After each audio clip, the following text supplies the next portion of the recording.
Welcome back to Love Rollercoaster. This is episode 12 and this one is gonna hit home. Have you ever heard about or seen the movie Abhiman? Today's episode is another version of that, where there was a husband who pushed his wife, she became more successful, and yet they're living happier ever than they ever did before. There's a lot of spontaneity that guided our path rather than calculated outcomes.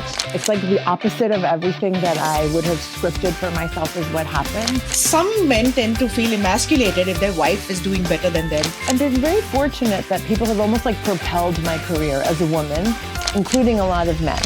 You should tell the Roger Ailes story. Mostly you'd expect, okay, the guy's getting a job somewhere and the wife's gonna like throw everything up and, make the move. Our approach to domestic reality had we're more adventurous there too. And many times I was the only woman at the table. I always say that you have to send Indian men out of the country to live on their own for at least 2-3 years abroad. The foundation of my cooking skills was probably like leaving home, living on my own. What kind of guy are you, Gaurav? Very self-sufficient, super cook.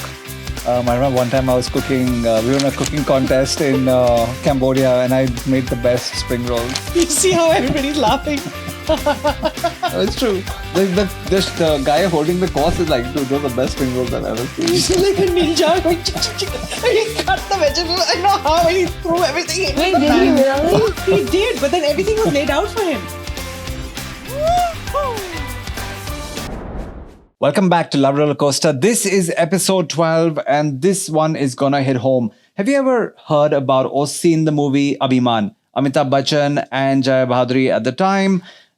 Successful husband who kind of pushes his wife forward and she actually ends up becoming even more successful than him. It leads to insecurity and a lot of issues. Well, today's episode is another version of that, where there was a husband who pushed his wife, she became more successful, and yet they're living happier ever than they ever did before. Okay, so that's what today's episode is all about. I'm your co-host Gaurav, and with me is Mrinalini. And we have all the way from New York, we have Nitin Mukul. Nitin, a very successful artist and composer and musician in his own domain. And with him is his very successful and lovely wife, S.Mitra Kalita, who is a journalist and doing some big things over there. And of course, it is going to be an amazing conversation today. So this is an episode about breaking gender stereotypes.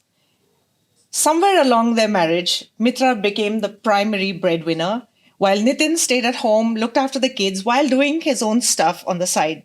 But he's the one cooking, making their kids their lunch, driving them to school and back, and doing pretty much everything for the children, while Mitra was swanning off doing her journalistic stuff and winning Pulitzers. So tell me how it happened, right? I mean, did you guys discuss this before marriage, or was it something that you just slipped into? Should I start or you? I mean, I'll let you go, but I think the basic answer is that there's a lot of spontaneity that guided our path rather than calculated outcomes. But I mean, what happened organically has actually worked out pretty well. Yeah. So how did it really, how did you start off? I think spontaneity is a good word for it, because I look at people today when they're online dating and you put everything you want in your partner and what you think your life will look like. And I too thought I would marry an investment banker. I thought I'd be a stay-at-home mom and have a certain lifestyle. And it's the opposite of everything that I would have scripted for myself is what happened. And yet, to your point, what should have happened, and it's actually a much better life than the one I probably would have scripted. So spontaneity, I think, is an important component of this. We met through my brother. My brother and Nitin were in an arts group together, and we knew each other for about 2 years as friends before we got married, and then got married in 2003, I think. You have to think really hard about it. I know. I don't remember our anniversary. This is actually a constant issue. Wait, no, I think 2004. Do you remember? 2004. Okay. See, this is we're already breaking the gender But we also had stereotypes. 3 ceremonies. Yeah, we got married like 6 times because the priest wasn't licensed, and so the spontaneity just lent itself to the whole marriage. And I think it's continuing even now. So did we talk about it? No, not really. I mean, I had a baby pretty much right away. I thought I would stay home with the kids, but that was impossible. But also, I was a journalist at the Washington Post when I had my daughter, and the chairman of the Washington Post company, this famous man named Don Graham, like when my daughter was born, he sent me a teddy bear and a letter. And like, what chairman of a company sends you all this, like, kind of, there was a clear message, which was not just congratulations on your baby. It was also, what can this company do to support you? And so I think that it's worth kind of thinking about the path women take. When you have a child, it's usually like, oh, okay, well, there goes my career. I had people that seemed very supportive of, like, have the baby, but have your career. And my husband, I think, was also the same way. So I don't know if you want to jump in on, because when we had Naya, we were both working full time, right? We're both working full time. What would become a recurring pattern was that I moved from New York in with Mitra, and because she left New York before me to go to the Washington Post. Right. So at that point, I had a sequence of jobs, and you were right, at that point I was freelancing at that moment, so I had the flexibility to go over there and then found a good job over there. We bought our first house in DC. We had our first child in DC, so there are lots of like firsts happening at that point, and lots of it was very adventurous, but we also like had a pretty stable base at that point. And then I think it's worth noting, I did actually go part-time. So I got this letter from the chairman of the company, and I thought, well, what would I like? I'd love if I could be home with a baby. And so I worked 2.5 days a week, and they sort of set me up so that I was in a bureau, so nobody knew whether I was working or not. It was great. And then for 2 years, I, took a little bit of a backseat in my career, which is interesting because I don't think anyone who would like look at the span of my career would know, oh, like you did take steps back. But when you have a baby, I mean, your whole world is. And that's the time you were working and you stepped up, and, so there was like a balance always, like to prop your partner up whenever the other needed it. Right. That too. And then, of course, you had like a really big move, right? Which is moving all the way from there to come to India, right, and then work in India. And this is with the Mint, which was also, I think, being launched at the time. And you were part of the founding team. What was it like in those days? Like just making the move, bringing your young daughter with you and coming to a country where, well, you hadn't been for a long time. Yeah. So we had not ever lived in India. And so I had kind of a nice 2 years with my daughter. Nitin's working full time. And I'm a reporter, I'm an individual contributor in a company. And I see that an old mentor of mine is launching a newspaper in India. And I sent an email saying, congratulations, I'm so jealous. Because he's moving to India and like setting up a new thing, And the thing is, I still had ambition within me, right? And so within 5 minutes of that email, my phone rings. This is before like your mobile phone is how everyone calls you. It's my landline in Washington, D.C. Nitin's still at work. I'm at home with the baby. And he said, I don't know what you would do. I don't know what your title would be, but I know I need really good people. If you want to come to India, consider this an offer. And so Nitin comes home, and I was like, would you ever want to move to India? Because like literally in the last hour, we now have this opportunity to go launch a newspaper there. And then. Yeah, and you probably jumped at the opportunity because you'd been there for our wedding in 2002, and then for your brother's wedding in 2003, and somebody else's wedding in 2004. And you have a big connection to India, right? Yeah. I mean, your art has a lot of, Indian influence, as does, your passion for music. I think so maybe that is stuff that kind of helped as well, right? Totally. So like, despite having a stable job in DC that had like good potential for like advancement in the company, I also was really excited about potentially moving to Delhi. And especially Delhi, not just India, because in Delhi I had you guys, my whole family, like very familiar as like a second home to me, basically. And also the last thing I was doing in New York, after this sequence of working at like a big agency, then a startup, then a gallery, within that gallery situation, I met a lot of players in the Indian art scene, some of whom were based here in Delhi. So I thought, like, even if I don't have a job waiting for me, I have, I'm set up to do and network with these folks and make art full time, which basically is also like a life calling for me, is to be making art. So, But this is so interesting, I mean, here's one person who is so go with the flow and is always looking at what I can get from a new situation. It's not about hanging on to what I have and the fear of what now and what will happen to me, but just embracing it with excitement and saying that, hey, I mean, I can go there and explore this, explore that. I mean, that's actually a really big thing. Yeah. And we talk about gender stereotypes, right? That's exactly the thing. Like mostly you'd expect, okay, the guy's getting a job somewhere and the wife's going to like throw everything up and, make the move. And here was, and it that was the other way usually around, always right? happens, right? And then you had some thoughts on that. I mean, why gender stereotypes happen? Well, I think, first of all, when two people are working at the same time in corporate jobs, like life is pretty crazy. Right. And so the economics, both of like paying for childcare, but also just like the peace of your home, feel upended. And so I definitely think, even though I was working part-time and he was working full-time, there was something about that lifestyle that I was like, this feels kind of limiting. Right. So when we moved to New Delhi, I was, it's a startup. We were launching a newspaper. And, the work culture of India is really like a lot of FaceTime. It's very demanding. It's very demanding. You remember this as a journalist, like people are hazing you both ways. You're getting it from the top, you're getting it from the bottom. I was an outsider coming into a newsroom. So everyone has to. And everything was so new. Yeah.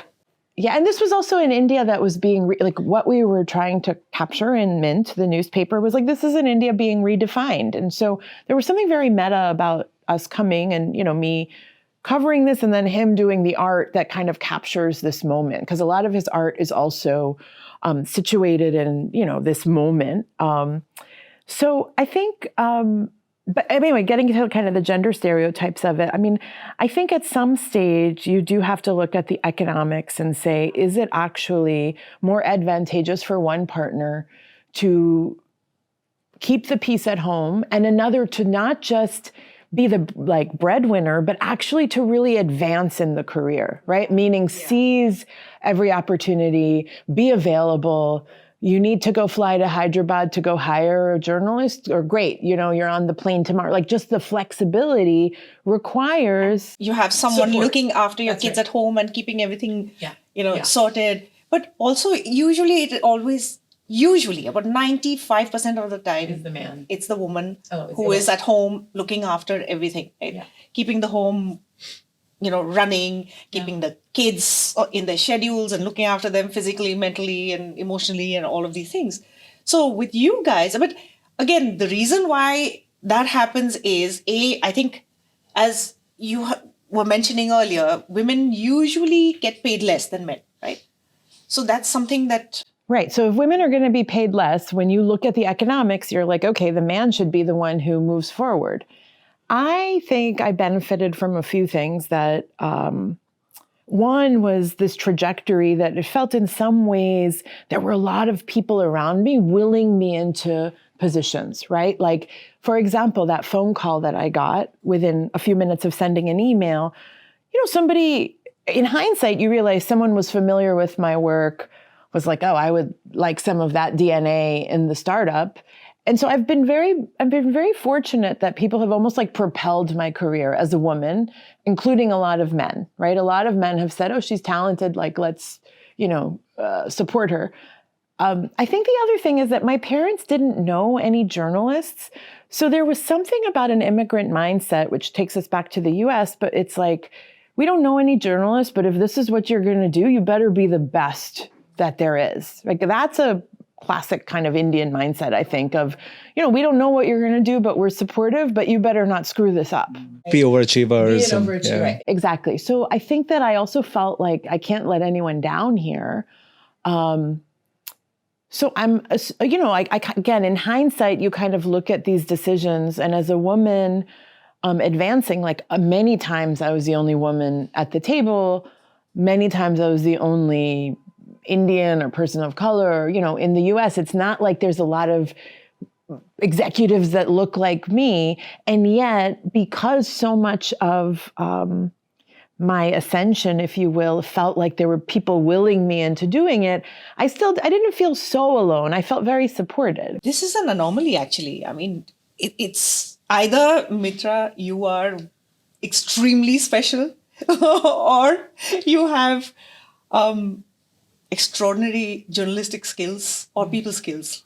Like what do you think that is? Potentially a bit of both, maybe. I'd say both of those things are all of true. those, yeah. And then also like our approach to domestic reality we're more adventurous there too. So we would go for homes that had style points needed to be fixed up. So we saw like the value in a fixer-upper, as they call it. Yeah. So then if something needed renovation and running around and buying tiles and this and that and dealing with contractors, then, so it wasn't me just being the homemaker. It was, yes, also being overseeing, the homemaking and the renovations and things, which we got into a lot of situations like continuous homes. Like we bought our first place in DC.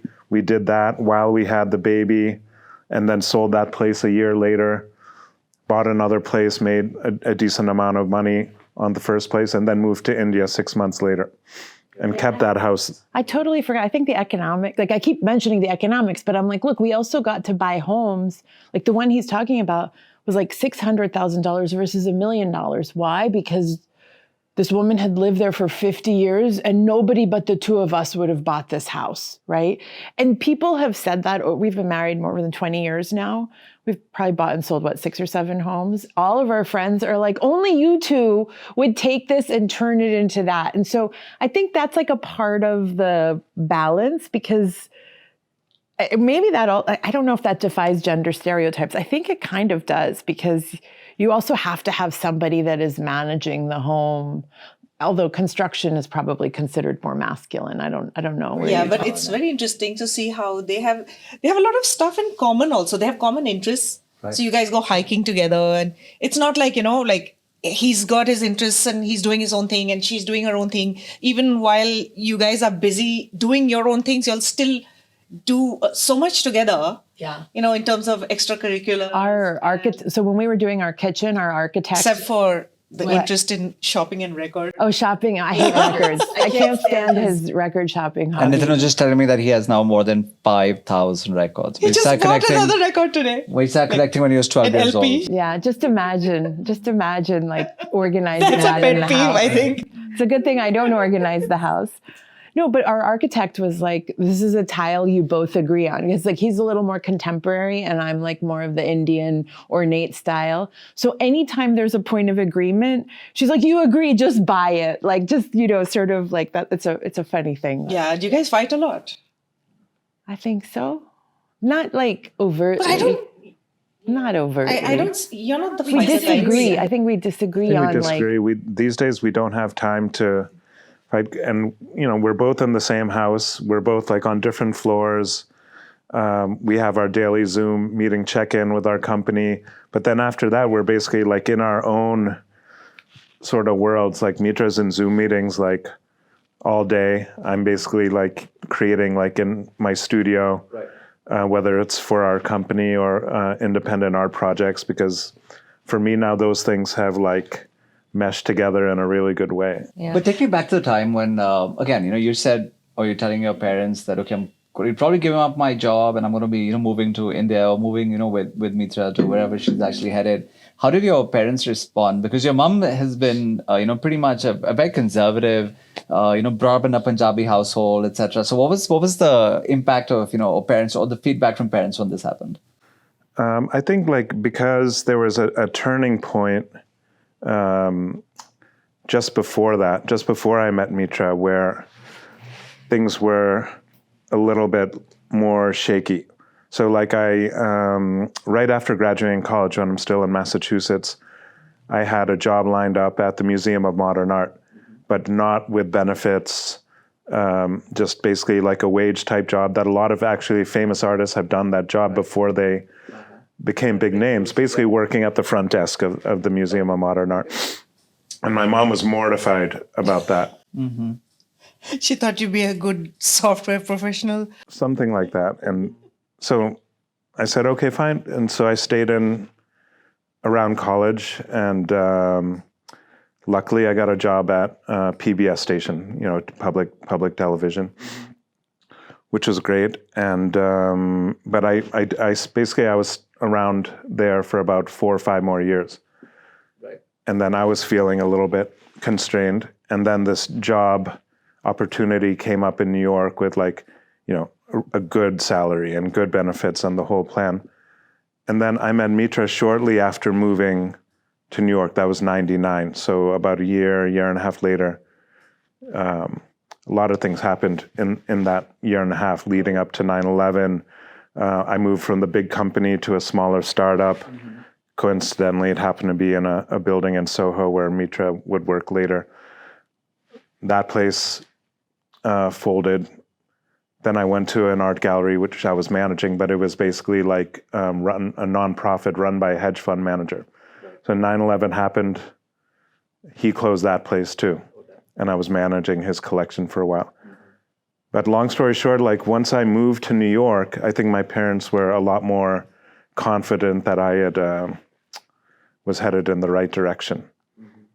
And so when I met Mitra, I think they were also really excited. And when you said you were moving to India, were they like, oh my God, or were they like, oh, we're happy for you? I think they were happy for me. Yeah, because we were already on this sort of path together. We're already married. We already had our first child, and we're heading to Delhi also. So it's in a way where. But it was a very different India, right? I mean, we're talking about 13, 14, 15 years ago. There was no Blinkit. There was no quick commerce. Infrastructure was nothing like what it is today. I was going to say, the other thing is he would have to wait at home. Just getting a gas connection took us a month. When I landed, the Hindustan Times, which is the parent company of Mint, in our guest house, it said, welcome to the team, Mr. Kalita. So just to give you a sense of a relocation package for someone like me, and they just assumed I was a man. There was just such a sense of, even in order to open a bank account it's my move that's propelling us to India.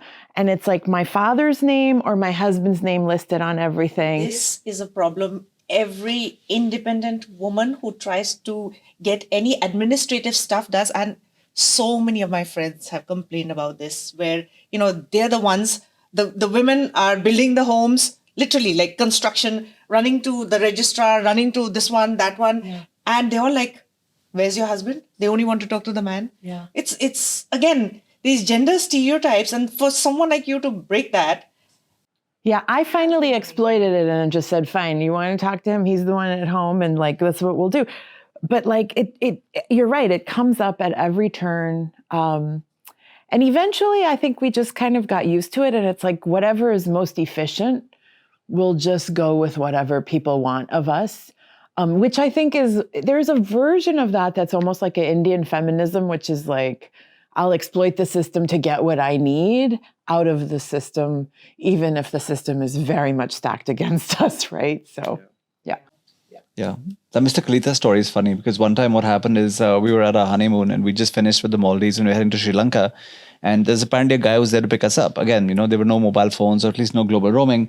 And we were walking up and down the airport, and, we finally get to a landline and we're calling this guy, and, they're like, he's there. There's a guy holding up your name. And we're looking and we're walking by and we still can't find anyone, holding up either Gaurav or Mrinalini. 2 hours. And then we see this one guy and he's got a board and it says Mr. and there's a dot and Nalini. So Mrinalini was actually the I was a dot. We're like, are you looking for us? And he's like, yeah, I've been standing here for 2 hours. He was that lone ranger standing over there with a placard going Mr. Nalini. Yeah. That's also probably my name, which nobody can get right. over the last like 30 years as a journalist and maybe the last 15 in sort of executive positions, it's always surprising to me that when I land at an airport or if I'm like entering an office or have a meeting, like people still don't expect me, right? Like and even if they know, they've Googled me, whatever, there's just something about like A woman showing up in a position of power. I sometimes smile. I don't know. I'm like, I think I'm accessible. I think I'm disarming. But there's just something about it where people still seem very surprised. And at this point, I've just kind of turned it around and used that energy to my advantage. But it is that sense of People underestimating you, or I guess they're just like, this is not who we expected, or she doesn't look competent.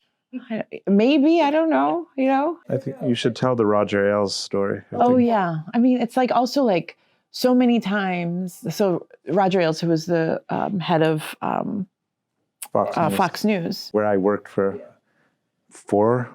at least 4 years. Yeah. So we were meeting a prominent New York City politician. It's a big meeting, and it's me and a bunch of men, and I walk in, and the head of Fox News looks at me and says, "Can you get me a glass of water?" And there was my junior in the meeting, and so I said, "Jacob, Roger wants a glass of water." Meaning I had like the quick sense to delegate, because you have to reset. When I say reset the energy, like that's kind of what I mean, which is, no, I'm actually the executive in this meeting that's running New York City coverage, right? I'm the one that's driving this meeting. This other person's going to get you water. I'm going to be the brains of this meeting. And you have to do that within 10 seconds, or else you've lost not just the moment, but you've lost the whole narrative and the power play. So This is an interesting one for all women. You must take heed of this. Yeah. Yeah. So anyway, I mean, I guess getting back to the kind of marriage and dynamics, like I do think there's also expectation that comes with like, oh, you must, like if I'm working late, like, oh, your husband must be like, where are you? And I don't think there's ever been a time, we've been married, was it 21 years since you're keeping track of this? And I don't, 21, 22 years. 22 years. It'll be 22 years this March. I cannot think of a single time that Nitin has ever said, where are you? You're working too hard. Like, come home. That's awesome. Unless I'm just worried about right. Like, are whether you you're dead? getting home okay. But not like, are you working? I can't think of I'm actually like trying to think of, isn't it most of the time you're like, where's Nitin? yeah. Oh yeah, I've been getting that question from women in my life, my whole life. Where's Nitin? Because usually he's like going to some art show or Yeah, he's the one who's vanished somewhere or the other, and everyone's looking for that's him. like more the what is it? What is the word you used? Spontaneity. Spontaneity, that he's Like, you're a free spirit, right? I mean, you just go wherever, whenever, and you'll just go with the flow, and that's actually pretty cool. I mean, you need someone like this for your support, right? And it's very interesting because normally you have men, with the whole patriarchal mindset, generally you will find men get very insecure about their wives doing so well. And some men tend to feel emasculated if their wife is doing better than them. And with you have none of those issues. I'm happy making the kids lunch, driving them here, doing my own thing. You have none of those issues. Oh my God, this is what people think of my wife. This is what people think of me. Does it ever enter your head that, maybe people will think that, because I'm, looking after the kids at home, or do people's opinions matter? I mean, I came from like a school of thought, and with where I went to college and everything, like in a very progressive mind space.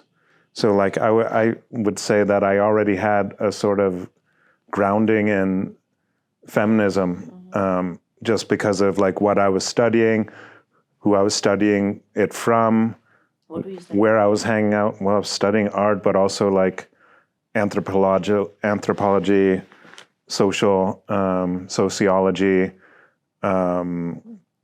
So the intersection of all these things and communications, like within the space of my college, kind of like gave me a foundation for this kind of like worldview. Yeah. And then, when you add that to the fact that I'm just kind of a somewhat liberal leaning person, that the notion of like toxic masculinity just kind of makes me, I was like, I don't want to, I'm opposed to that kind of mindset. Yeah, because I was just thinking that, I'm sure you had friends who were South Asian, of descent, etc. as well. And sometimes those guys are still fairly conventional in their mindset, It's right? not And I'm only sure South Asians, I think everyone. I think more so if you're coming from, South Asia, but it's probably even broader than that. But I just think that sometimes they would like maybe judge or pass remarks, but it never bothered you, right? For the record, I'd love it if she made more money than I did. I would just retire, play poker, play golf, and maybe make that happen. With as my well. investments, I might just end up doing that. Yeah. It's true. You were just saying that you're doing well. So, of course, known Nitin's parents a long time, but tell me from your parents' perspective, like the way that the equation and the dynamic that they had with each other and the way they brought, you and your brothers up, did that play a role, in how things played out as well? That's a good question. So my father's very progressive. Like he was the head of the student union at Benares. And so politically very progressive. I would say he's a feminist, but had kind of a fairly traditional arranged marriage. My father came to the US first. My mother followed. My mother was largely stay-at-home mom and then entered the workforce like after the three of us had gone to school and she felt comfortable doing so. So I would say that we had, on paper, a formulaic kind of traditional Indian immigrant upbringing. Not on paper, within our household, my father cooked a lot. When I got my first job in journalism, my father actually took off he had a job as a vice president at Citibank, and he would drive me to the internship because I didn't have my license yet, and he would wait in the parking lot. I would put in a 3-hour stint, and then because he was so supportive of, oh my gosh, my 13-year-old daughter is working at the Wall Street Journal. This is amazing, right? So there was also like a man supporting. Again, I don't know anyone in journalism, but I'm going to be very supportive of. So I think for me, like my father, being so supportive of a girl in that way, and the only girl in the house, like clearly made a mark on me. So I feel like, again, on paper, traditional, but like the way things are practiced, I do feel, especially because he does a lot of the cooking in our home, I feel like girls who grew up seeing their dad cooking, like there's something about that that's just like gender busting in and of itself, which is, you don't have to be the only one in the kitchen, or somebody can fend for themselves. Right. And, that I think did have an impact on me. Nice. It does. Actually, when you see your father pitch in to do things and help around the house also, it makes a big difference.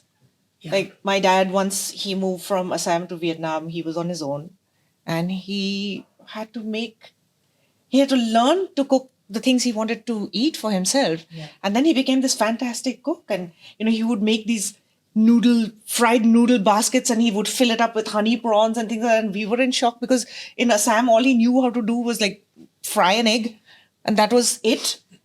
And by the end of it, he's making really fancy food and things like that. And by the end of it, it's funny because my brother married someone who does not cook. And he's the one who does the cooking in the house. So it's very interesting because you do take a cue from your own parents. Totally you definitely do. Yeah. And then I was going to say, I don't know if you have gender stereotypes in your. No, I was just going to say what led me to like being able to cook, or, the foundation of my cooking skills was probably like leaving home, living on my own, and then, rather than eating ramen or something, eventually like getting homesick and that missing that food, where I would call up my mom and say, like, how do I make chicken curry? How do I make chole?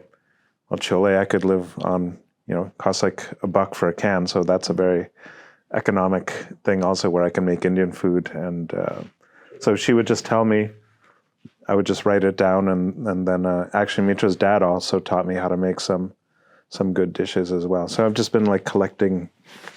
Yeah, but I always say that you have to send Indian men out of the country to live on their own for at least 2-3 years abroad, because then they will learn to do some sort of housework and cooking and at least be of use in the house. Also depends where. If you go to Dubai, I mean, that's not going to change. It probably has to be in the US or the UK. Yeah, so somewhere where you have to learn. Or you don't Otherwise have you'll all starve the and you'll help be eating around. canned food and ramen for the rest of your life and getting sick. Yeah. I mean, there's still a lot of Indian men that, to your point, are still very traditional, including second generation in the US. Like, they have not defied gender norms. So I think it is the exception. What kind of guy are you, Gaurav? You tell me you've been married like 23 years I want now. you to tell me. Very self-sufficient, super cook. I remember one time I was cooking, we were in a cooking contest in Cambodia, and I made the best spring rolls. You see how everybody's laughing? No, it's true. The guy holding the course is like, dude, those are the best spring rolls I've ever seen. He's like a ninja going chick, chick, chick. And he cut the vegetables. I don't know how, and he threw everything in. Wait, did he really? He did, but then everything was laid out for him. Oh. They're like, you just have to chop the vegetables, and while I'm cutting it in like perfect squares, he's going through everything. Time is money. Yeah, well, of course. That's true. He takes a lot of time when he cooks. Me, I'm like, time is money. And so the kids are like, this is fine. You know, My these cooking two are is so fine. similar. Well, so like, So I'm like, this, you just need to eat in the next 20 minutes. Like, this is what you're getting, So I'd be like, if I spent the 3 hours I just spent in the kitchen in my studio, I'd either be feeding my family or like making a painting I might sell for $10,000. But that's the, that's the balance. So what do you do more?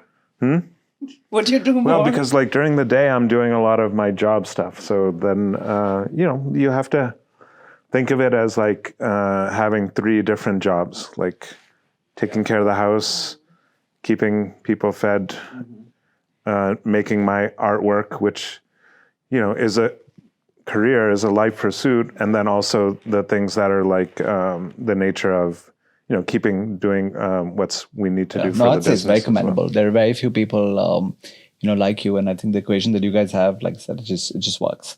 Yeah. Right. And yeah. And the very fact that you have no resentment, ill will, or anything about, you just like go fly. Now you guys are working together. But I wanted you to tell our viewers your career path, because it's very, very interesting. As an immigrant South Asian woman, she's reached the pinnacle of journalism in the US.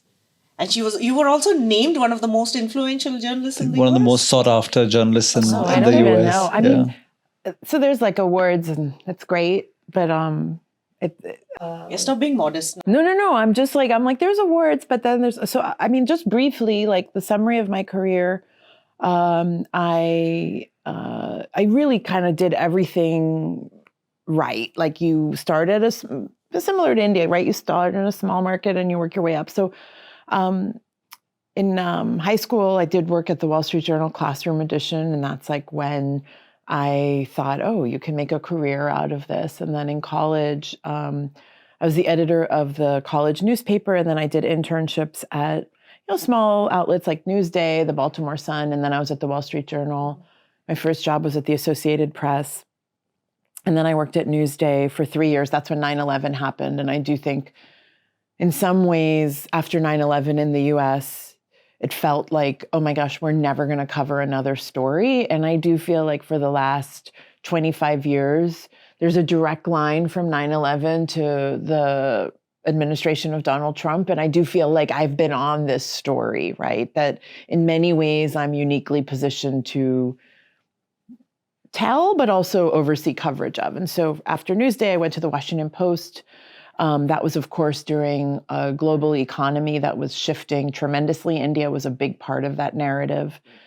And so the shift in my career was leaving the Washington Post, which is a household name in the US, for a no-name outlet called Mint. When I came, nobody had ever heard of Mint. We didn't know what we were going to name You the guys were the newspaper. founding actually 5 or didn't 6 exist. members. Yeah. And then but for me, that was like, and this gets to the spontaneity. I think there are things that you signal to the marketplace, like I'm willing to take a risk. And we're willing to move. Both of us are willing to move. We're willing to move our family. We're willing to be uncomfortable in order to embrace whatever is around the corner. And so I think that's a shared trait of our family. I don't think it's innate for humans. I think you actually have to kind of shake things up in order to seek it out. And hopefully our children are not so complacent as a result of that, uprooting pretty constantly. And then after Mint, as if you guys might recall, in 2008, the U.S. economy just started tanking, and I happened to be in New York, and the Wall Street Journal called, and they said we need someone to run economics coverage, and I had just been running India on the Rise, and so I thought, well, this is interesting. You learn, and in India, people had said to me, you learn so much when a company is on the way down about like the economy and how the world works. And so I thought, well, if the US economy is on the way down, let me go learn this story. And so I went to oversee economics coverage for the Wall Street Journal.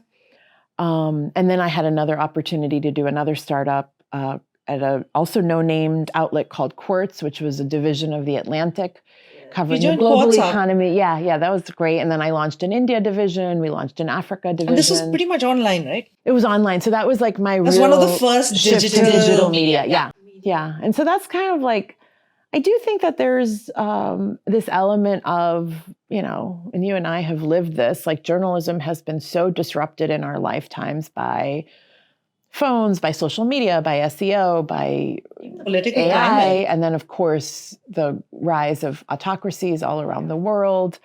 And so, of course we know the world is being reinvented around us. Like, how do we reinvent ourselves to meet that moment? Kind of became this defining narrative of my own career. And then after Quartz, a big break for me came. I was the managing editor of the LA Times. It was short stint, but thankfully in that year we won the Pulitzer Prize. I outlasted 3 publishers. The shooting The at shooting San in San Bernardino. Bernardino. Yeah.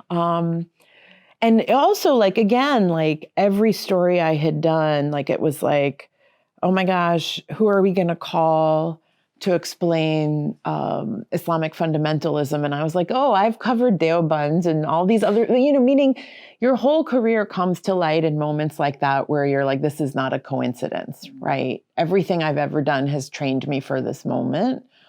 Even the imam where the shooters of the mosque where they had been worshiping, I had sent a journalist there a few weeks earlier, and he happened to have met the imam for a community engagement project we were working on, right? So there's just like a lot of coincidences. And then we get to be as old as all of us are, and we realize there's no coincidences, right? And then after the LA Times, I went to CNN. I was there for 5 years. I was a senior vice president. And then 5 years ago, probably like much of the world, had a somewhat existential crisis on how will we spend the rest of our lives after COVID. And so Nitin and I launched a local news company. It was a very organic process. People actually turned to artists for help in a time of need in a way that I found to be very profound, right? Our community knew him because he'd worked on a lot of the through line of his career has been community art. People were looking for a community, and art was the only beauty during COVID. I mean, we were in like a dire situation in New York City, not dissimilar to what you all experienced in India. And so the two of us were like, okay, like you do this, I do this. And we very organically launched an email list just to help people. This was not supposed to be a big media company. It was like, these, tests are here, or Yeah, There's just public art troubleshooting here. the neighborhood. It's just like really, like people are just asking, and that grew into this huge community journalism movement, 35,000 users, and it grew and grew. And then I launched a national company of community media. So again, What's it called? it's called URL Media, which stands for Uplift, Respect, and Love. And our local news outlet is called Epicenter, because we were the epicenter of the pandemic, and we thought we'll turn that on its head and be the epicenter for good. And it's interesting because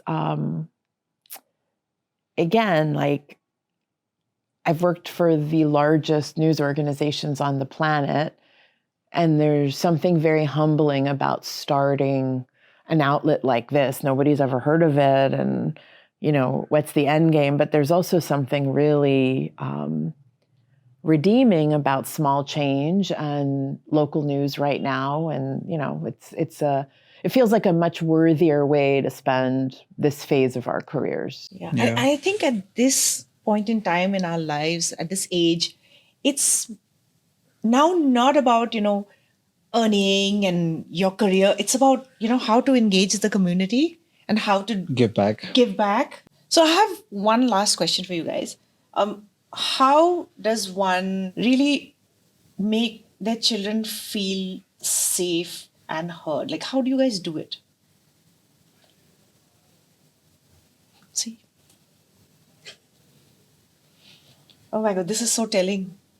You say, because I guess I never really thought that there's a formula to this other than to be present and don't just be like in a corner and letting your kids be on their phone, not having at least a little bit of oversight without hovering over them. So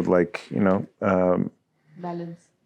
Yeah, letting them know that they can make their own decisions about certain things, but also that you are aware of what they're being exposed to, and that what's happening in the world, which is like becoming increasingly grim at times, that you guys are in it together, and that I don't know. Oh, can I tell everybody about what Naya and Ria said? Yeah, sure. Yeah. I'd love to know what they said. So it was so interesting. We were having lunch with the kids today. And I was like, so who's the more dependent parent of the lot? Like, is mom more dependent on dad, or is dad more dependent on mom? So the younger one was like, I think when dad goes off, my life changes. She's like, mom doesn't know where anything is. I mean, dad's the cook, so we get no food. It's true. And she's Coming like, off a week of that. and she literally says that, like, our entire lives change when dad's not around because he's got everything organized in the house. Yeah, I didn't know how to do the garbage, the recycling, the laundry. And I the was laundry, what's she's like, there's no happening? laundry. Yeah. Like, nobody knows how to do anything. Even in my own mind, if I think if Mitra went off on a business trip and something happened, like our life would be over. Like, because there are so many things that she only knows that I could never have a grip on, because we've both have like such discrete sort of things that we handle. Which is sometimes scary for me to think about. Like, we should somewhat all share passwords more or something. yeah, like in a metaphorical. So you were asking about safety for children, and I was just thinking one stereotypical thing I do, which I've done for my entire life as a mother, is I'm really involved in the kids' schools, which you could picture someone like me being involved in the kids' schools is like it's difficult, but also it saves me so much time because, like in the PTAs, when you find out like this is how this teacher works or this is how this works. And so I was just thinking like there are dimensions that I've immersed myself in that are not, let's say, the most efficient, but are necessary, right? And so I'm not there to judge efficiency of the school or the parent association or any of that, but I get invaluable information out of it that helps me support my child. And then I think about how both of us, we were in two different places. He was at an art show and I was think on my way to a meeting, and Ria was at like some club or school practice. And we both called into the parent-teacher meetings, which we take so seriously, like, because you're like, we have to, whether we're both present or not, we will act like we are doing nothing but supporting this child right now, right? For the sake of the teacher thinking we're like, in the same place, or we're like dialing in, and it's like you just clean up in those moments. And so I don't know if that answers your question, but I do feel like we present a united front no matter where we are. Oh, that is so important. Yeah. United front. Yeah. Like and then of course we tell every teacher, like, this class is her favorite class and there's nothing more important to her. Please tell us that. I mean, because, like that stuff is really important. So yeah. I will move whatever meetings I have to make those meetings. Like that's when maybe non-negotiable and also potentially like gendered mothering thing I do. Yeah. So that's where your kids know that you care, even though you're so busy. They know you're busy, but the fact that you're pushing aside something just to make time for them and things that they're doing, I think it's very important for them to know that, my parents will drop something important to be there, to be present for us. Yeah. That's important, really important. And I think on that note, thank you guys for making the time, for being on the Love Roller Coaster. I know you have like an action-packed, agenda, and there's so little time that you had, but thank you for making that time. Thank you for sharing. I don't actually recall seeing the both of you on a podcast, together prior. And I don't think we've ever done it. Oh, really? This is the first. Oh, wow. Yeah. And that was like... It's very rare that I'm on camera at all, like in a situation. Yeah, now you're become behind the star. camera a lot, right? So you're actually shooting a lot of stuff and making a lot of video. Fabulous photography, fabulous paintings. Weren't you going to be doing a mural on the wall in New York? Yeah, in our neighborhood in New York City, there's a mural adjacent to a public library, and I'm excited about because it's in a really busy intersection, and it kind of speaks to the diversity of our community also. Yeah, amazing. So the kids have two parents to be really proud of. Yeah, and Nitin is a super achiever. You check out, what's your website, nitinmukul.com? nitinmukul.com, and our company website, Epicenter NYC, on all social media channels, right? Which and we work on they're together. Absolutely crushing it. Like I said, it was great to have you here, sharing a perspective which is different. I just loved how, you guys have just worked it so well so far. I'm sure it's going to go really well from here on. You have lovely kids. You have a great equation. And I'm personally inspired, and I'm sure many of you will be as well. This is Gaurav signing off.